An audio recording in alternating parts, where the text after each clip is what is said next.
Hello everyone, आप सभी लोगों का एक बार फिर से आपके अपने YouTube channel massive skill GK में स्वागत है। दोस्तों, आज की इस वीडियो में मैं आप सभी लोगों को करंट अफेयर्स के ऑब्जेक्टिव क्वेश्चंस और आंसर डिस्कस करूंगा। जो डेट है हमारा वो क्या है, तो 10 दिसंबर 2021, तो 10 दिसंबर 2021 का करंट अफेयर्स का क्वेश्चन। तो पहला क्वेश्चन देखते हैं। तो पहला क्वेश्चन क्या है कि इलिन एश का निधन हुआ है, वह एक प्रसिद्ध क्या थी? पोएट थी, क्रिकेटर थी, लेखक थी या इनमें से कोई नहीं? तो देखिए, इलिन एश जो है वो एक प्रसिद्ध क्रिकेटर थी, तो बी जो है आपका वो करेक्ट आंसर है। अभी हम इस क्वेश्चन का डिटेल देखते हैं। तो इसका क्वेश्चन का डिटेल में क्या है, तो दुनिया के सबसे उम्रदराज टेस्ट क्रिकेटर एलिन एश का 110 वर्ष की आयु में निधन हुआ है। उन्होंने 1949 के अपने करियर में खेले गए अपने 7 मैचों में 10 विकेट लिया है। तो सबसे उम्रदराज प्लेयर थी एलिन एश, आपको ये याद रखना है। इनका 110 वर्ष की आयु में निधन हुआ। एलिन एश को साल 2017 आईसीसी महिला विश्व कप के फाइनल में लॉर्ड्स में घंटी बजाने का सम्मान भी दिया गया था। अगला क्वेश्चन देखते हैं। क्वेश्चन नंबर 2 है कि किसे 57वां ज्ञानपीठ पुरस्कार दिया गया है? मनोज नेहवाल को, विकास जैन को, दामोदर मौजो को या इनमें से कोई नहीं? तो देखिए, 57वां ज्ञानपीठ पुरस्कार ये दामोदर मौजो को दिया गया है। ज्ञानपीठ पुरस्कार ये साहित्य के क्षेत्र में दिया जाने वाला सबसे बड़ा पुरस्कार है। तो ये कौन है, तो कोंकणी उपन्यासकार दामोदर मौजो ने 57वां ज्ञानपीठ पुरस्कार जीता है। ज्ञानपीठ पुरस्कार देश का सर्वोच्च साहित्य पुरस्कार होता है, जो कि लेखकों को और उनके साहित्य में उनके उत्कृष्ट योगदान के लिए दिया जाता है। भारतीय ज्ञानपीठ संगठन के द्वारा वर्ष 1961 में से इसे स्थापित किया गया था। तो सन 1961 से हर वर्ष ज्ञानपीठ पुरस्कार दिया जाता है। अगला क्वेश्चन देखते हैं।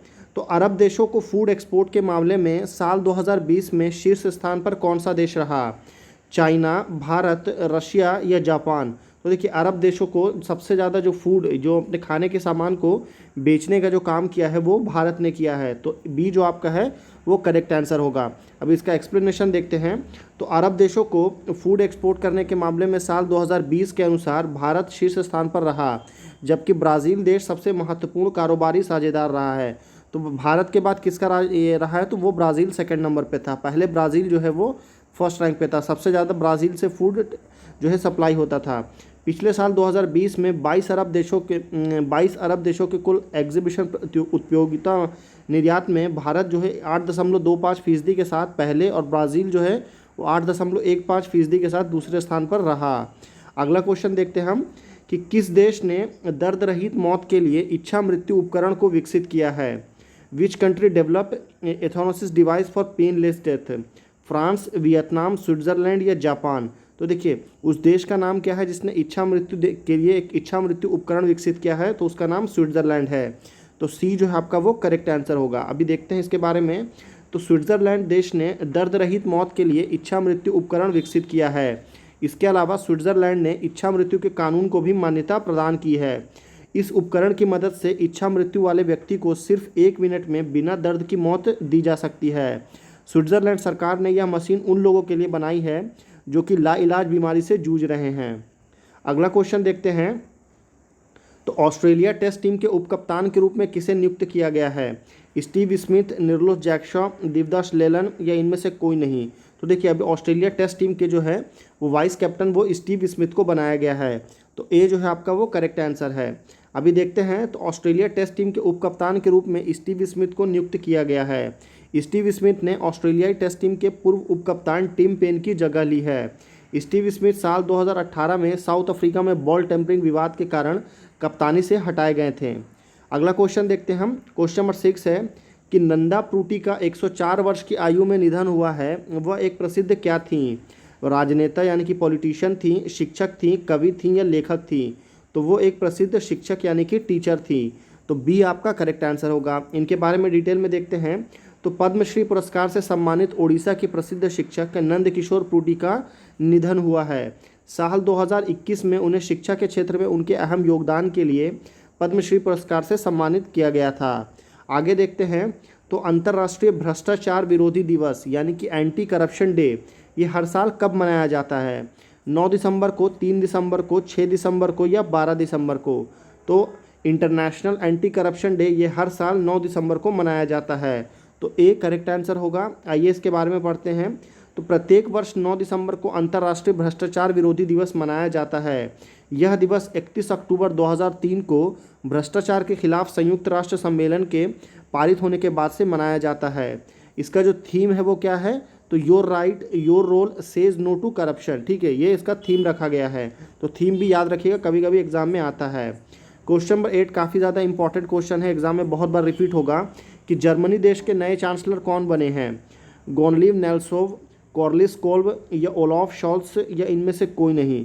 तो जर्मनी के नए जो चांसलर बनाए गए हैं वो ओलाफ शॉल्स को बनाया गया है। इससे पहले कौन वहाँ के चांसलर थे, तो वो एंजेला मार्केल थी। जर्मन सांसदों के सोशल डेमोक्रेटिक ओलाफ शॉल्स को जर्मनी देश के नए चांसलर के रूप में नियुक्त किया गया है। ओलाफ शॉल्स जर्मनी देश की पूर्व चांसलर एंजेला मार्केल की जगह लेंगे, जो कि पिछले 16 सालों से जर्मनी की चांसलर रही थी। अगला क्वेश्चन देखते हैं कि बीसीसीआई ने किसे वनडे टीम का नया कप्तान नियुक्त किया है। गोकुल जैन, मनोज श्रीवास्तव, विकास जैन या रोहित शर्मा। तो ये काफ़ी इजी क्वेश्चन है। तो बीसीसीआई ने अभी वनडे का जो न्यू कैप्टन है वो रोहित शर्मा को बनाया है। ये मुंबई इंडियंस के लिए खेलते हैं आईपीएल में। तो भारतीय क्रिकेट कंट्रोल बोर्ड के अध्यक्ष सौरव गांगुली ने वनडे टीम का नया कप्तान रोहित शर्मा को नियुक्त किया है।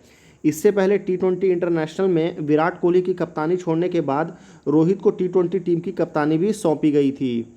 आगे देखते हैं, क्वेश्चन नंबर 10 है कि एशिया पावर इंडेक्स 2021 में भारत किस स्थान पर रहा।